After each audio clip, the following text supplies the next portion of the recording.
31st. That's a Friday and a Saturday. You probably already know, you've been hearing the buzz about a big concert at the Caverns. Have some really great banjo picking going on. And lots of other world famous talent, including a community choir from the area. Adult and possibly children. Still working on that. So we're excited. And it's going to help benefit this restoration. Woo!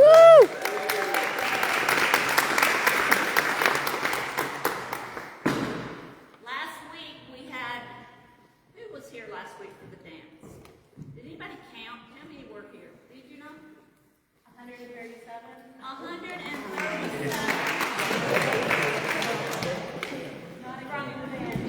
Not including the band, and it included kids as young as 3 to as old as Scott Pilkington.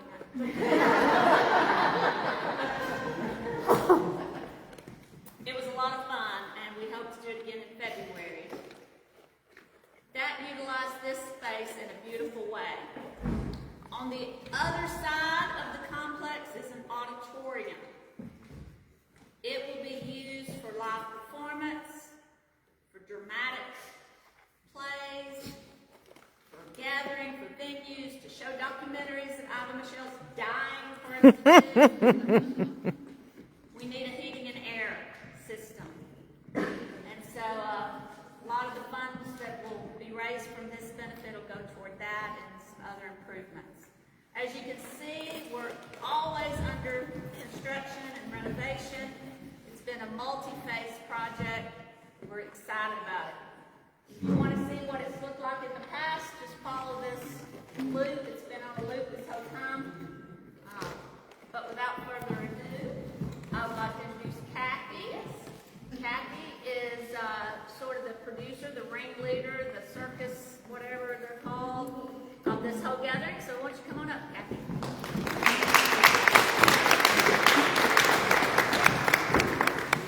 Hello, Grundy County. I'm so happy to be here. My name is Kathy Fletcher, and I am the circus leader of this traveling festival of joy that's going across the country with some amazing artists and culture makers and just beautiful people full of light and love. I want to start by thanking our amazing Abigail Washburn and the people.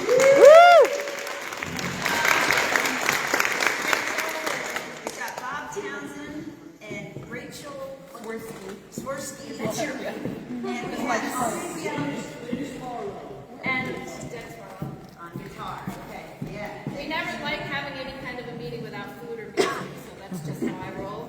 I'm thinking that we might give you 5 or 10 more minutes each, and Abigail and the musicians might want to grab some food. And while you're eating, I'm going to run through, I promise, a not boring little presentation, just so that everybody has an idea of what we're doing. And I don't want this to be a presentation, I want it to be a conversation. So I will give you some information about what we're dreaming about. And then, that baby's very distracting. And then Leo. we are going to be done with dinner and maybe our lunch and get into a circle. And Abigail has some more treats for us in terms of music. And I want to know everybody who's here. So maybe in that circle we can introduce ourselves, if that sounds good to everybody. Thank you for coming. I know how busy everyone is these days, and I really, really, really appreciate your time. It's like magic in my presentation. So, my name is Kathy. I live in Massachusetts. I lived in Washington, D.C. for 25 years, and about 6 years ago, right before the pandemic, moved to a little town in Cape Cod, which is like impossible to get to. And it was a wonderful place to be when the world kind of fell in on itself. I have had the pleasure of working for a long time with a lot of amazing artists.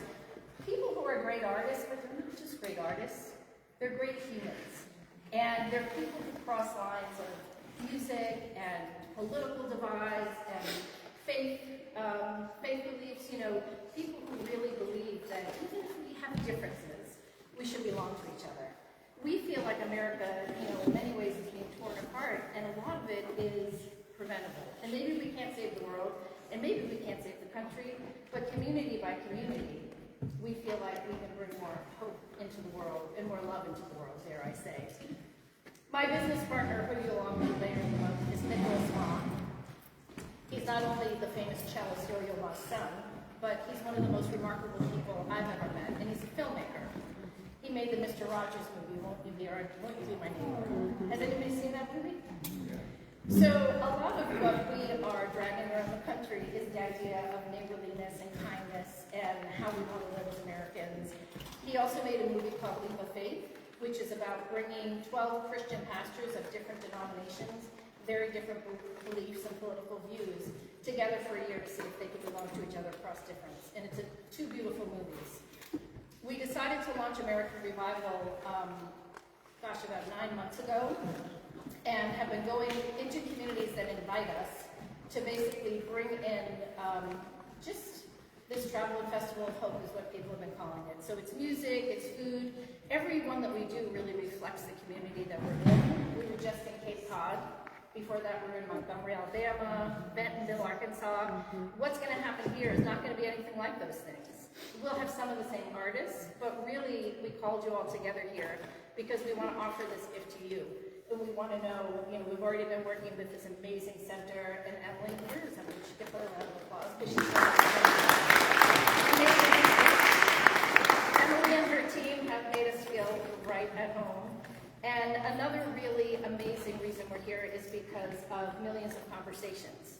And I'd like to introduce my colleague Evelyn, who's amazing. Hello, everyone. And she helps direct the 3142 project, which I know just culminated in Grundy County. And in a few minutes, she's going to tell you more about 3142 and what is happening in millions of conversations. But in culminating this partnership, it's also the launch of our partnership because we come in and we bring in a lot of attention and light, and it attracts a lot of excitement and funding, and we want to make sure that it is used in the way that the community wants it to be used, and that the problems that surface are ones that your community, everybody's struggling with different things, and so we want to highlight the beauty. We have a lot in our event at the Caverns on the 30th. We're going to have an adult choir and a children's choir, so we're going to be engaging your local community. And then on the 31st, which is really why we have invited you here today, we are going to be doing, Mr. Rogers always said, look for the helpers, right, in times of crisis. And on the 31st, we're going to show how many amazing things are going on in this county. I'm so blown away. I've only been here twice to do advanced trips, but I'm like literally ready to move here. It's so beautiful, and the people are so amazing. And we do a lot of these organized lunches and stuff or dinners across the country, and this is such a beautiful turnout. So again, I want to thank you. These are just some of the artists that are involved in our traveling festival. Yo-Yo-Ma will be with us on the 30th. Alfred Woodard, unfortunately, is unavailable, but this is a photo on the corner of our Montgomery Children's Choir with Valerie June, who's also one of our festival artists, but is also not available on the 30th. Thank you so much. Basically, this is everything that I just said, except a little bit more succinctly. We do these festivals, sometimes they're a day, sometimes they're 3 days. In this county, it's turning out to be a big show at the Caverns on the 30th, and then a helper's tent here on the 31st. We also have had ideas of maybe engaging some music on the 31st here, carrying over from the 30th. We have 2 movies, Leap of Faith and Won't You Be My Neighbor, that are available for screening, and Nicholas can talk about them. If there is anybody, usually faith communities jump at the opportunity to do Leap of Faith screening. My favorite thing a lot of communities do is a community dinner, which is just like this, but it's after one of the events where people just get together to break bread and share a meal. So we want everybody's input on what they think would resonate most in this community and what you want this revival to be. I also had a handout that I didn't print, so anybody who wants further information can get in touch with me through Emily, and I can give you a lot more information you ever wanted. These are just some photos from past revivals. My favorite thing is one of the things that we do when we commit to a community is find a local artist and make kindness postcards. And so at the Grundy Revival, if you need a kindness, you can write your address and you'll get somebody to return your kindness. Or if you want to give a kindness, we have a whole bunch of postcards coming from our last revival where you can write a note. So people in Cape Cod will get a card from somebody here. Pippa Brown is our local artist that was chosen with her beautiful piece, Polarities. In fact, she's going to walk in a minute. Oh, she's here. Hi, Pippa. Thank you for coming. And so these are firefighters writing cards with kindness postcards in that little photo, which I love. It's so beautiful. And then it turns out a lot of kids these days don't know who Mr. Rogers is. Turns out Daniel Latargo has had like a big successful career on PBS, so kids know who Daniel Latargo is, but they don't know where it came from. So in one of the rooms here on the 31st, we'll be screening Mr. Rogers' episode, so you can with your kids while you go and investigate, or you can say yourself, I'll be there watching the episode with you. These are just quotes of people who have attended revivals. I'm old, I'm involved in a lot of projects in my career, and this one's really special. Like every time we do a revival, we have a website where Nicholas will encourage people to make a commitment to do something that brings more peace into the world, and we get the most beautiful notes from people saying how much it sort of reinvigorated them to know they can have this wonderful experience over a weekend with community that they thought maybe their differences were getting too large, and they find out, no, that's not true. So that's just a bunch of quotes thrown in. And these are like, in Cape Cod, we had community members from the Fishermen's Alliance to the food banks to the local hospice people. I know that like the Caverns is going to set up a table because they're looking for volunteers. So any organization that needs help, and not just giving money, which we all need, and not just signing a petition, but actually embodying, like once a week I'll go and read to dementia patients, or I will go hand out food to the food bank, like actually putting ourselves into the community to do something that we're good. This is our local choir in Cape Cod, and we're very excited that we're going to have one here in Grundy.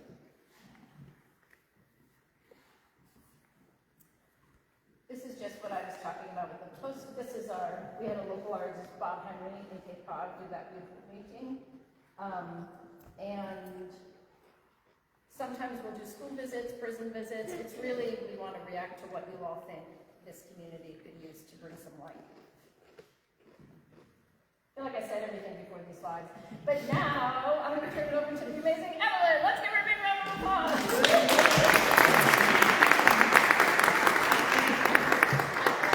Price is right. Hello, everyone. Again, my name is Evelyn. I am with Millions of Conversations, which is an organization based in Nashville, Tennessee. So a little bit about Millions of Conversations. A lot of our programming is geared towards uniting people, as we say, around their common values for a shared future. So getting people in the room together who might share different views, political, like Kathy shared, religious views across the spectrum, to get them to understand that although we might not agree on certain things, there are also things that we agree on that we can utilize to bring us toward a better future that we can be hopeful about and restore some of the kind of deficits that we recognize within our community. A little bit about me, let me back up. I moved to Nashville a year and a half ago for a program at Meharry, and I was a Girl Scout since the age of 8. I was a Bonner Scholar in my undergrad career, which is a community service-based scholarship that allows students to dedicate a portion of their time throughout their academic career to community service. So a lot of my work was done within the Western community of Atlanta, Georgia.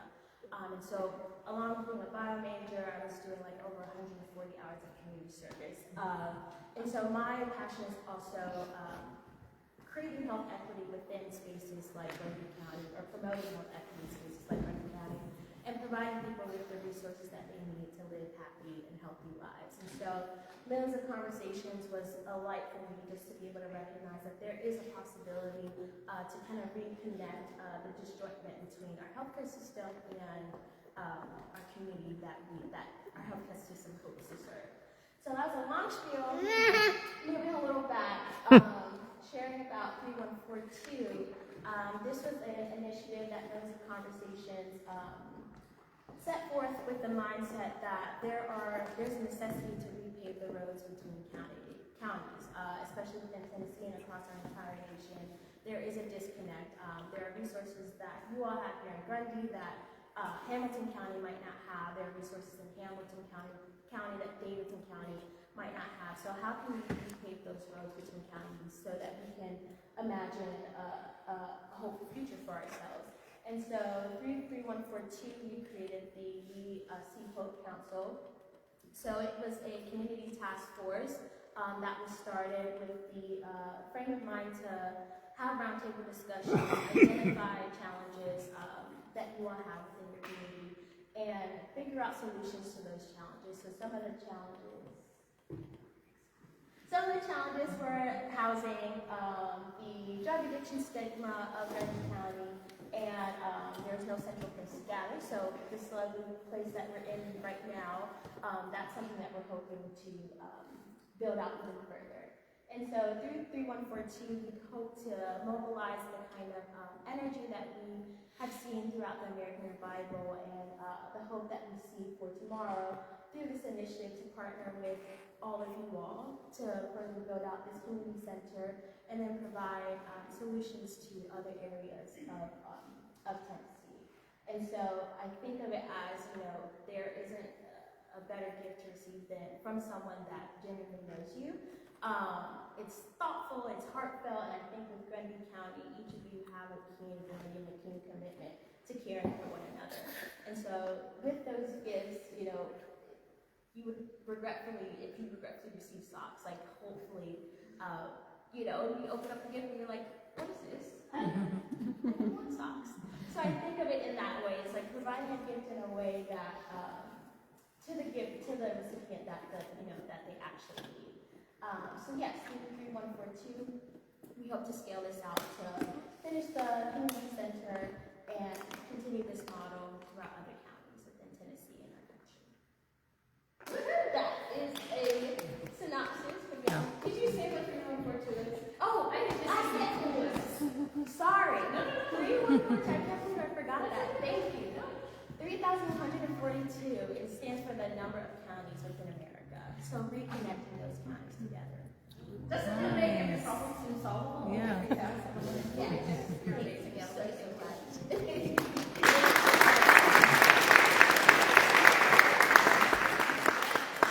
say that, a lot of times Grundy County is kind of a guinea pig for stuff. And we were the guinea pig for 3142. They called and said they wanted to come up and work with us. And sometimes it feels a little weird when people from outside come in and want to help you.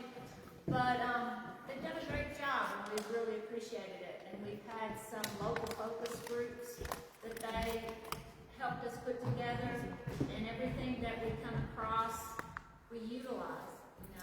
They help us with this event. This is going to be a great event.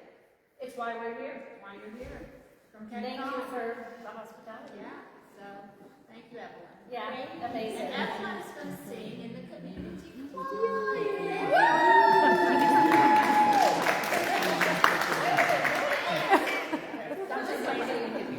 And another Evelyn is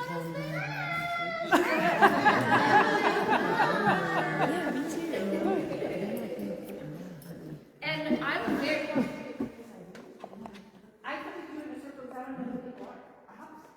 So one of the things I'm really excited about for the 30th is that we have the most amazing lineup of artists and Abigail Washburn. I didn't know who Abigail Washburn was, but she got here today and she said, I know somebody from Grundy County. And it's James Everett's sister-in-law.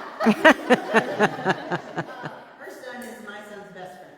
Leanne's sister, It's a small world. Small world. It's a good thing I didn't But I wouldn't say. want to hate Whenever my son wants to hang out with his best friend Wendell, and he's always in Monteagle visiting his grandma. Lived in Grundy all their lives until they moved to Nashville. Small world. Small world. Hi. Well, I also play music that has a strong history on the Cumberland Plateau, and so I definitely have been up in this area. That's just one of my very intimate connections to it through Wendell, our beloved 12-year-old Wendell. But, you know, I was just talking to Bob Townsend about, you know, the sources of these tunes and how they get passed along and how they represent the communities that have been here for hundreds of years, even longer. And so part of what we're going to do is circle up and do a well, first we're going to know who everybody is, right? Intros, right? But then the power of the circle and the square dance is connected so deeply to millennia of history here on the Cumberland Plateau and throughout Middle Tennessee. And so you probably all know this, but the big circle is powwow. It's indigenous. That's why we circle up at square dances. A lot of people have thought for a long time, oh, this is a white tradition that's brought from England and Celtic sources, and yes, oh my gosh, yes, because when we go forward and back across the floor, that's going to be connected to your English country dancing. And then when we do our swinging, our partner, that's going to be connected to the quadrilles in France. And when you have the reels and you have people going down in long lines and back, that's going to be the Celtic culture. And when you have the banjo playing anything, or a fiddler playing anything, it is connected to both Celtic, English, French, German, and all kinds of West African music, as well as indigenous, the heartbeat that's behind things. This movement is completely, in my clogging, I don't know if you saw, but woo, that is completely connected to moves that you'll see in powwow, Cherokee, Choctaw, Shawnee. You'll see people doing those moves. So it is our dance. It is our dance connected to this land, connected to us, connected to every single one of us. And anybody who's new, you know, I speak Chinese. I go to a Chinese restaurant. I'm like, you going to the square dance? You know, it's ours. You know, it's everybody's. So anyway, I'm excited to stand in a circle with you. That's just to say, I'm excited to stand in a circle with you because I know the power of a circle and how it's been here for us forever. And our ancestors have passed it on to us on purpose. Let's do it.